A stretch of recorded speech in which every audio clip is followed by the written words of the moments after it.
Iván. Primero, para agradecerle al profesor Neira la gentileza que ha tenido para invitarme no a comentar, ¿no?, sino quizás hacer una pequeña reflexión sobre este voluminoso libro difícil de leer, para decir la verdad, y requiere también mucho tiempo, ¿no?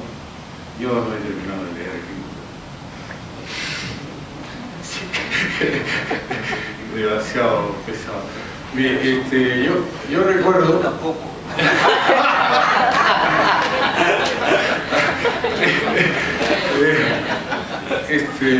La historia de Hugo es un poco el sueño de Maquiavelo, ¿no? Cuentan que Maquiavelo contaba un sueño, y Maquiavelo soñaba que había dos caminos. En uno de los caminos iban unos peregrinos, monjes, pobres, que silenciosamente y disciplinadamente caminaban por esa ruta. Y en el otro, y Maquiavelo les pregunta, en el sueño les pregunta: ¿y a dónde van ustedes? Estos peregrinos dicen: nosotros vamos camino al cielo. Y en el otro camino habían estadistas, reyes, estudiosos de la política, y preguntaron: ¿y ustedes a dónde van? Al infierno. Así que el profesor Neira está camino al infierno ya. Es un buen lugar. Maquiavelo dice: ¿por qué me gusta ese camino? Porque le gusta la política, y al profesor Neira toda la vida le ha gustado la política, ¿no? En 1976, yo como estudiante tenía 22 años, asistí a un seminario en el Colegio de Francia, ¿no? Colegio de Francia. Era un seminario que llamaba en esa época mucho la atención porque lo daba Michel Foucault. Y había estudiantes de distintos lugares del mundo, ¿no?, que nos matriculábamos en ese seminario. Y el seminario trataba sobre la deconstrucción del poder. No sobre el poder, sino la deconstrucción del poder. Un tema súper interesante. Nosotros teníamos 22 años en esa época. Y Foucault elaboró todo un discurso maravilloso, ¿no?, sobre la manera como no se ejerce el poder, sino la manera como se construye, se hace el poder. Y al final de la clase nosotros le preguntamos: pero, monsieur le professeur, ¿qué libros tendríamos que estudiar para comprender lo que usted está tratando de elaborar? Y como Foucault era así, me iba a locar. Nos dijo: lean a ver.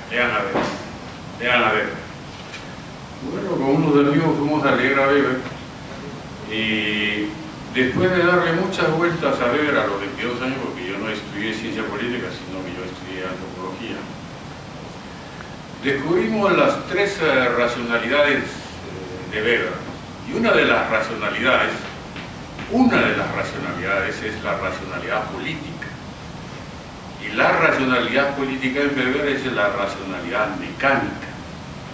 Entonces Foucault podía deconstruir la política, podía deconstruir el poder, porque la política era básicamente práctica, ¿no? Entonces, este libro, ¿para qué nos sirve, no? Este libro nos sirve para entender primero la manera como se construye el poder en el Perú, la manera como se hace la política en el Perú, y la manera como nosotros nos podemos acercar a comprender la realidad política peruana, pero a partir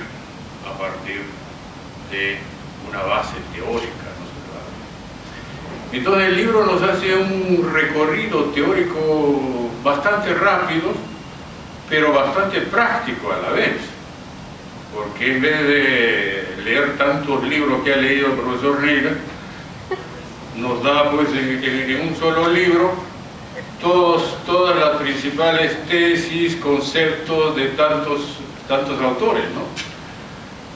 Para mí la ciencia política comienza con Maquiavelo, porque Maquiavelo es el que separa la política de la ética y de la normatividad y convierte la política en una ciencia del Estado.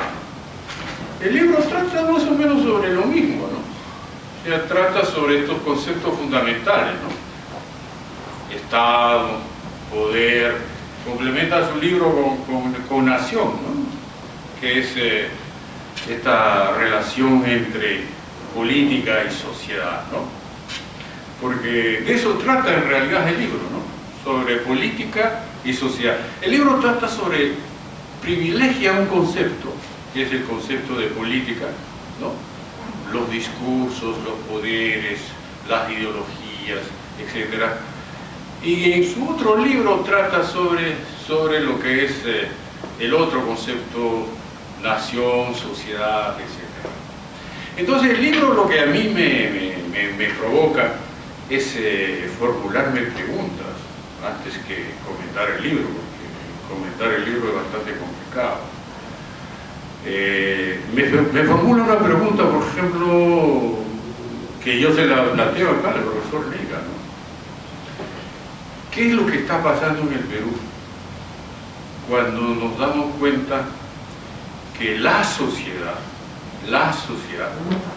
está avanzando a unos pasos acelerados en términos digitales, ¿no? Lo que en una parte habla sobre Bauman y la sociedad líquida, pero Bauman ya se quedó, ¿no? Hablamos ahora sobre sociedad digital, ¿no? Porque nuestra vida, yo me enamoro hasta por el teléfono, por WhatsApp, así que ya mi vida está completa en un teléfono. Entonces ya la sociedad está caminando por ese lado. Pero, ¿qué pasa con las instituciones políticas, con los discursos políticos, con las acciones políticas, con las prácticas políticas, ¿no? Lo que me hace preguntar a través del libro es que las instituciones políticas, los discursos políticos, son discursos que se han construido en el siglo pasado. Es decir, la política que ordena todas las sociedades del mundo probablemente no está ordenando nuestra sociedad, está desvinculada. Es lo que yo llamo el paradigma invertido, ¿no? Por una parte la sociedad está acelerada en cambios pero inusitados, lo que también él describe en la última parte. Hay que redefinir el concepto de nación, de grupos étnicos, de Estado, etc. Pero las instituciones que están organizando, que ya no pueden organizar esta sociedad, pertenecen al siglo pasado. Y entonces se está dando un desencuentro terrible, y eso se refleja rápidamente en las encuestas que hay. Por ejemplo, ¿qué opinión tenemos sobre el Congreso de la República? Pues tenemos una pésima opinión. ¿Qué opinión tenemos sobre el Legislativo? Tenemos pésima opinión. ¿Qué opinión tenemos sobre el Poder Judicial? Las instituciones estas ya no responden a los procesos de cambio acelerado que están ocurriendo en la sociedad. Y nosotros no estamos entendiendo estos procesos de cambio. Entonces, libros como este nos ayudan para comprender esta enorme contradicción entre la política y la sociedad. Porque no hay sociedad humana que no sea organizada desde la política. Y cuando esas instituciones políticas, esos discursos políticos, esas formas de organización política ya no responden a estos procesos de cambio que está afectando a la sociedad peruana, incluidos los países emergentes como el nuestro, entonces viene un tiempo de fractura terrible, que es lo que está queriendo anunciar en su última reflexión el profesor Neikla, ¿no?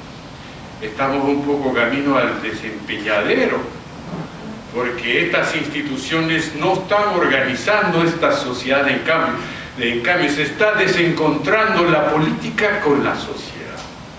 Y lo que está caracterizando precisamente nuestro país en estos momentos es ese desencuentro, ¿ya?, entre la política y la sociedad. Entre la política y lo que él llamó en algún determinado momento, y el otro libro habla sobre la nación. Los procesos de construcción de identidad nacional son muy complejos ahora, son extremadamente complejos en el Perú. Las antiguas poblaciones migrantes de las regiones, de las provincias, de los distritos hacia la capital, portadoras de sus antiguas formas de cultura tradicional, ya no pueden reproducir localmente su cultura. Entonces construyen procesos de identidad deslocalizados, pero en los marcos de la globalización, en los marcos de la digitalización. Entonces esos procesos de construcción de identidad son extremadamente complejos. La política ni lo sueña. Fíjense ustedes cómo estaremos tan divorciados de la política que en el departamento de Puno una política educativa no puede dejar de ser trilingüe. La política educativa en Puno tiene que ser aymara, quechua y castellano. O sea, más divorcio que eso no existe en el Perú. Perú es un país desencontrado entre la política y la sociedad. Y los procesos de cambio, de construcción de identidad en este momento son extremadamente complejísimos en este país. Es un país multicultural. Los procesos de construcción de identidad en los marcos de la globalización de países históricamente multiculturales son extremadamente complejos. Crean situaciones terribles de crisis de identidad. Uno de los problemas que estamos viviendo permanentemente, esto de la violencia, la agresión en los autobuses. Uno no puede tocar a una persona en el autobús que si no te golpea, te insulta, te escupe. Es una intolerancia impresionante. Esos procesos de intolerancia son problemas de crisis de identidad. Es que no nos encontramos en nosotros mismos, no pertenecemos a un yo. No somos yo, somos nosotros, pero nosotros muy complejos. Y entonces con la ayuda de estos libros, ¿no es cierto?, vamos leyendo de mejor manera, más rápidamente, todos estos procesos. Habría que hacer más libros sobre esto para nuestros estudiantes, ¿no? Porque habría que hacer, hay que regresar. A mí no me gustaban los libros, estos textos norteamericanos de las universidades donde estaban bien definidos los conceptos, pero una vez que uno leía estos textos salía claro con los conceptos. Y un profesor mío me decía que eran reaccionarios, pero conceptos reaccionarios claros, pues. Claro, entonces ahora ya no leemos para comenzar. O sea que, oye, tener en un libro a Maquiavelo, a Weber, ¿qué más queremos, no? Que haya alguien, un esclavito que haga por nosotros una cosa. El atrevimiento peruano. Es lo que llamaba un humorista el concho telúrico de la competitividad. Bueno, yo me quedo aquí.